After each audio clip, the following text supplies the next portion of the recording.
नमस्कार दोस्तों, स्वागत है आपका आपके अपने YouTube चैनल अनपेरल ई क्लासेस झालावाड़ में। जैसा कि आपको पहले से ही पता है, हमारे जो चैनल का थीम है सर्वाइवल ऑफ द फिटेस्ट। तो dear friends, welcome back again. Approximate हम यहाँ पर फिर से 2 महीने के बाद से फिर से आपके लिए एक न्यू प्लान लेकर आए हैं, जो कि स्पेशल है। एनालिसिस 2009, 2011, 2013 और 2016 में जितने भी राजस्थान पटवारी के एग्ज़ाम हुए हैं उनका कंप्लीट एनालिसिस हम डेली रात को 9 बजे 9 PM पर हम करने वाले हैं, और सारे के सारे रिकॉर्डेड वीडियो ही आएंगे। ये स्पेशल तौर पर आप याद रखें, सारे के सारे वीडियो रिकॉर्डेड फॉर्मेट में ही आएंगे। और क्यों आएंगे? क्योंकि वहाँ पर एक अच्छा क्वालिटी मेंटेन हो जाती है, और एक्स्ट्रा जितना भी आपको पटवारी के एग्ज़ाम में जो इम्पोर्टेंट फैक्ट के साथ में सारी चीज़ें हम अच्छे से डिस्कस कर सकें, इसलिए सारे के सारे जो वीडियोस आएंगे वो रिकॉर्डेड फॉर्म में आएंगे। साथ ही मैं आपको बात करूं तो PDF आप टेलीग्राम से डाउनलोड कर सकते हैं। आपको टेलीग्राम का लिंक नीचे डिस्क्रिप्शन बॉक्स में दे दिया जाएगा। और हाँ, इस वीडियो के नीचे नहीं दिया जाएगा, जब भी कल से या आने वाले 2-3 दिन में हम रिकॉर्डेड वीडियो की जो सीरीज स्टार्ट करेंगे, उसमें सिर्फ और सिर्फ आपका एनालिसिस होगा। जैसे कि इम्पोर्टेंट हेड क्वार्टर्स हो गए, आर्ट एंड कल्चर से जितने भी क्वेश्चंस पूछे गए हैं, हम 10 से 11 क्लासेज में या 7 से 8 क्लासेज में उसको डिस्कस करने की कोशिश करेंगे। फिर आपका राजस्थान का जो ज्योग्राफी है उसको हम 7 से 8 क्लासेज के अंदर डिस्कस करने की कोशिश करेंगे, क्योंकि आपको भी पता है कि 2009, 2011, 2013 और 2016 काफ़ी ज़्यादा वास्ट सिलेबस ये लेकर रखता है, और क्वेश्चंस भी काफ़ी अच्छे से पूछते हैं राजस्थान पटवा RSMS भी। तो जितने भी राजस्थान जीके से मोस्ट प्रोबेबल क्वेश्चंस, प्रोबेबल तो नहीं बोल सकते हैं, एग्जैक्ट और ऑथेंटिक वो सारे क्वेश्चंस होंगे, क्योंकि मैंने भी एनालिसिस कर कर ही सारी चीज़ों को बनाया है। ठीक है, तो ये रिकॉर्डेड वीडियो के फॉर्मेट में आएगा। तो स्पेशल थैंक्स उन स्टूडेंट्स को जो इसको शेयर करेंगे और अप्रिशिएट करेंगे मेरे इस नए चीज़ को। ठीक है, राजस्थान पटवारी के जो एग्ज़ाम डेट है वो भी आपको पता चल गई होगी। आप लगे होंगे अपनी मेहनत में, तो जुटे रहिएगा, और साथ में एनालिसिस आप रात को 9 बजे देखना ना भूलिएगा। तो इसी तरह से ये डेली में आपको 9 PM पर आपको एक वीडियो प्रोवाइड कर दूंगा। तो होप यू लाइक इट। आशा करते हैं कि आप इसे पसंद भी करेंगे। साथ ही आज तो मैं सिर्फ एक डेमो क्लास के तौर पर आज आपके लिए 9 मार्च 2020 का CGL का जो क्वेश्चंस पेपर आया था, तो जीके का हम यहाँ पर थोड़ा सा जाते जाते मैं डिस्कस कर देता हूँ। ये तो एक इम्पोर्टेंट नोटिस मान सकते हैं इसको। आगामी 2 या 3 दिन या 4 से 5 दिन भी लग सकते हैं, अभी मैं उस पर वर्क कर रहा हूँ। तो आप वीडियो को अप्रिशिएट करके ज़्यादा से ज़्यादा शेयर कीजिए, ज़्यादा से ज़्यादा अपने साथियों के साथ जुड़ जाइए, और रात को 9 बजे ज़रूर वीडियो को देखें। तो वो करते हैं CGL के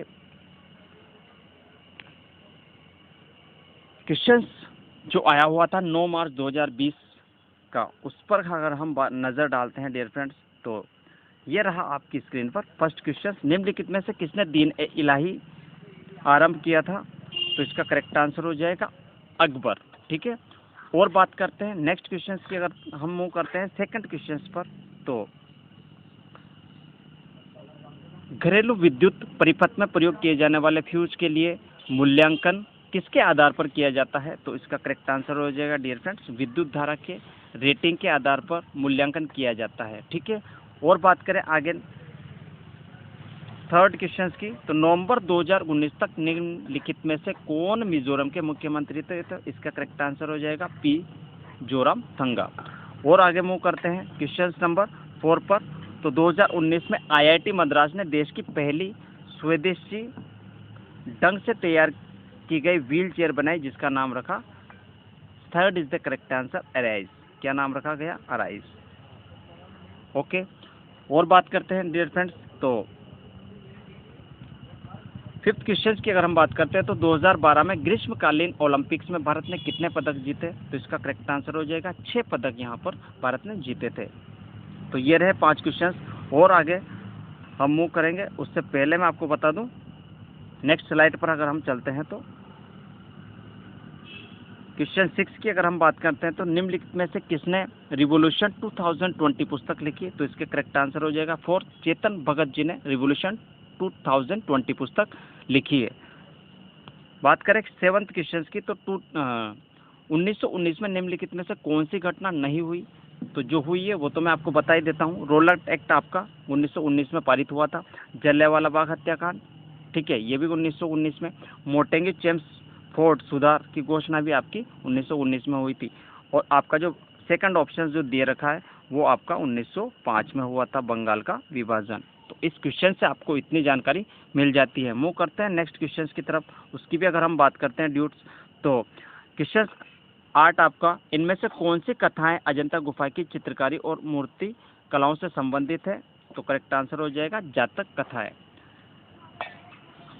बात करते हैं 9th क्वेश्चन की, तो क्या पूछा गया था 9 मार्च 2020 में CGL का, ये मैं आपके लिए एक एक्सपर्ट डेमो आप मान सकते हैं। मैं इसी तरह से आपके साथ सारे का सारा जो एक्सप्लेनेशन है, पटवारी का एनालिसिस है 2009 से लेकर के 16 तक में जो ऑथेंटिक और रियल क्वेश्चंस पूछे गए हैं उनको ही हम यहाँ पर डिस्कस करेंगे और एक सीक्वेंस के हिसाब से करेंगे। चाहे मैं स्टार्टिंग में अगर हेड क्वार्टर्स लूँगा तो इम्पोर्टेंट हेड क्वार्टर्स जो अभी तक पूछे गए हैं 2009 से 16 तक, उनको हम यहाँ पर डिस्कस करेंगे। फिर मैं आपका आर्ट एंड कल्चर लूँगा, देन उसके बाद मैं हिस्ट्री लूँगा, देन उसके बाद राजस्थान की ज्योग्राफी लूँगा। तो इस तरह से हम सीक्वेंस वाइज, हो सकता है हेड क्वार्टर्स का वीडियो एक वीडियो में कंप्लीट ना हो तो उसका पार्ट 2 भी आएगा। और हिस्ट्री का अगर 1 से 3 या 4 वीडियो में नहीं होता है तो 5 वीडियो इस तरह से। और वीडियो की जो लेंथ रहेगी अप्रॉक्सीमेट 15 से लेकर 20 मिनट्स का ही रहने वाला है। तो उसमें मैं ज़्यादा से ज़्यादा कंटेंट आपको देने की कोशिश करूंगा और सारे के सारी चीज़ें बताने की कोशिश करूंगा कि ये क्वेश्चंस पूछे गए हैं और इनके इर्द गिर्द और कौन से क्वेश्चंस बन सकते हैं। तो 9th क्वेश्चन बात करें CGL Tier 1 की, तो ब्रिटिशों के साथ अलीनगर की संधि पर किसने हस्ताक्षर किए थे? तो इसका करेक्ट आंसर हो जाएगा सिराज उद दौला। और बात करते हैं डियर फ्रेंड्स, तो नेक्स्ट स्लाइड पर अगर हम चलते हैं तो क्वेश्चन नंबर 10 की अगर बात करते हैं तो मानव विकास सूचकांक 2019 में भारत का कौन सा स्थान था? तो हमारा था 129, ठीक है। तो इस क्वेश्चन से आपको इतनी जानकारी मिल जाती है। और मानव विकास सूचकांक मतलब कि human development index. Next question 11th पर चलें तो क्या पूछा गया था, निम्नलिखित में से किस नदी को वैदिक काल में पुरुषनी के नाम से जाना जाता है? तो इसका करेक्ट आंसर हो जाएगा रावी नदी को पुरुषनी बोला जाता था वैदिक काल के अंतर्गत। बात करें 12th क्वेश्चन की, तो जुलाई 2019 में जल संचयन एवं संरक्षण उपायों में तेजी लाने के लिए निम्नलिखित से कौन सी योजना आरंभ की गई? तो आरंभ की गई जल शक्ति अभियान। और जल मंत्री अभी फिलहाल 2020 में कौन है? तो गजेंद्र सिंह शेखावत जी। ये तो इस क्वेश्चन से आपको इतनी जानकारी मिल जाती है। बात करते हैं और आगे चलते हैं तो 13th क्वेश्चन जो पूछा गया था, तो ITCZ में सी का क्या अर्थ था? तो सी का था 4th is the correct answer convergence. क्या था? कन्वर्जेंस, ठीक है। इस क्वेश्चन से आपको इतनी जानकारी मिल जाती है। मूव करते हैं नेक्स्ट स्लाइड की तरफ। 1 मिनट।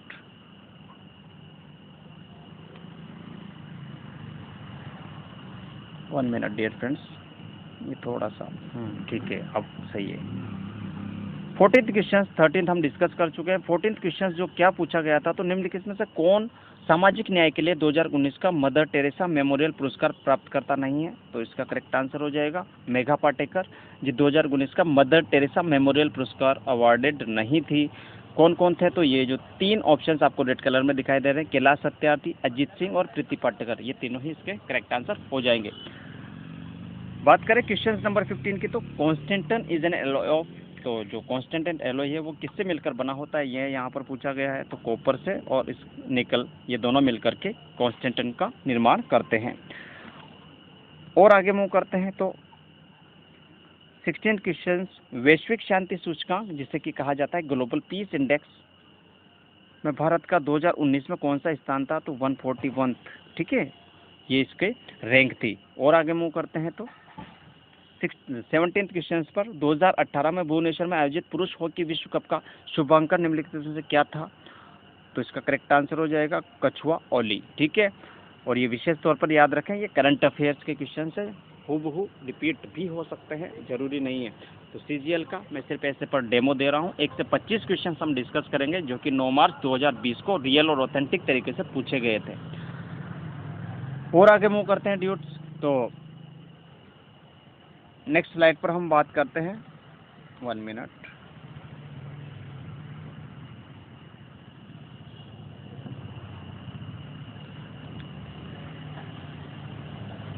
उत्तरायण का त्योहार विशिष्ट रूप से किस राज्य में मनाया जाता है? तो इसका करेक्ट आंसर जो ग्रीन कलर में आपको दिखाई दे रहा है, गुजरात में उत्तरायण त्योहार विशिष्ट रूप से मनाया जाता है।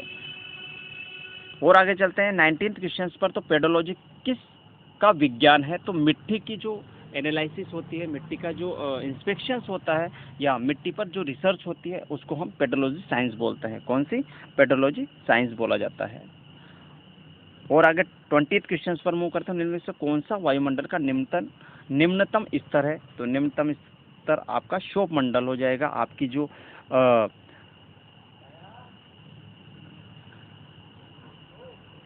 आई मोस्ट ट्रिक एक ट्रिक है, आई मोस्ट, ठीक है। इससे भी आप इसे इजी तरीके से याद रख सकते हैं। आयनोस्फीयर, मेसोस्फीयर, स्ट्रेटोस्फीयर और ट्रोपोस्फीयर, ठीक है। वो मैं सब सारी चीज़ें आपके साथ डील करूंगा जब एनालिसिस करेंगे, तो वहाँ पर भी कहीं ना कहीं एक आध क्वेश्चन पूछा हुआ है, तो ये सारी चीज़ें वहाँ पर अच्छे से हम डिस्कस करेंगे। तो आगे मूव करते हैं।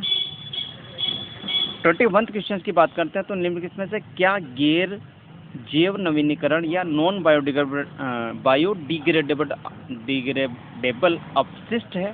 तो करेक्ट आंसर हो जाएगा plastic is the non biodegradable अपशिष्ट है। मतलब कि इजी तरीके से प्लास्टिक क्या होती है, उसका डिके नहीं होता है, उसका संरक्षण वो ख़त्म नहीं होती है, तो ये नॉन बायोडिग्रेडेबल में आता है। बात करें आगे, तो नेक्स्ट स्लाइड पर अगर हम मूव करते हैं तो 22 क्वेश्चंस पर हम पहुंच चुके हैं। तो निम्नलिखित में कौन सा मंत्रालय बेटी बचाओ बेटी पढ़ाओ योजना की पहल से संबंध नहीं है? तो आपका हो जाएगा करेक्ट आंसर ग्रामीण विकास मंत्रालय, जो कि बेटी बचाओ बेटी पढ़ाओ योजना से एसोसिएट नहीं है या जुड़ा हुआ नहीं है। और कौन कौन से जुड़े हुए हैं? तो महिला एवं बाल विकास मंत्रालय, मानव संसाधन विकास मंत्रालय जिसे हम HMRD बोलते हैं, या स्वास्थ्य और परिवार कल्याण मंत्रालय भी इससे एसोसिएशंस में है, ठीक है। तो 23rd क्वेश्चन की अगर हम बात करते हैं डियर फ्रेंड्स, तो ग्लूकोज के एक अणु के श्वसन द्वारा ATP के कितने अणु प्राप्त होते हैं? तो ये अक्सर क्वेश्चन मतलब बहुत सारे स्टूडेंट इसको गलत करके आए थे और 38 जो लगा के आए थे। तो यहाँ पर इस क्वेश्चन को विशेष तौर पर याद रखें। जो करेक्ट आंसर माना गया है वो 2 माना गया है, ठीक है। बात करते हैं और 24th क्वेश्चन की। तो निम्नलिखित में से कौन सा राज्य नेपाल के साथ अपनी सीमा साझा नहीं करता है? तो CGL अक्सर ऐसे क्वेश्चंस पूछता ही है, चाहे वो भूटान के साथ कौन से राज्य टच में है, या बांग्लादेश के साथ कौन से टच में है, या फिर आपका नेपाल के साथ में कौन से टच में है। तो 24th क्वेश्चन ये भी आपको मैं वहाँ पर और बेसिक से बताने की कोशिश करेंगे। तो यहाँ पर जो ऑप्शंस दिए गए हैं, उत्तर प्रदेश, पश्चिम बंगाल, बिहार, ये सारे के सारे नेपाल के साथ टच में है, बट इसका करेक्ट आंसर हो जाएगा असम इसके टच में नहीं है। बात करें लास्ट और इम्पोर्टेंट क्वेश्चंस की, तो लास्ट क्वेश्चंस का आज CGL 9 मार्च 2020 का हमने यहाँ पर डिस्कस किया MCQs फॉर्मेट में। 1 से लेकर 25 क्वेश्चन रियल और ऑथेंटिक है। तो under which amendment to the constitution of India was goods and service tax imposed? तो 101वां संविधान संशोधन के तहत आपका क्या किया गया था? GST लागू की गई थी। और GST कब लागू की गई थी? तो 1 अप्रैल 2017। कब? 1 अप्रैल 2017।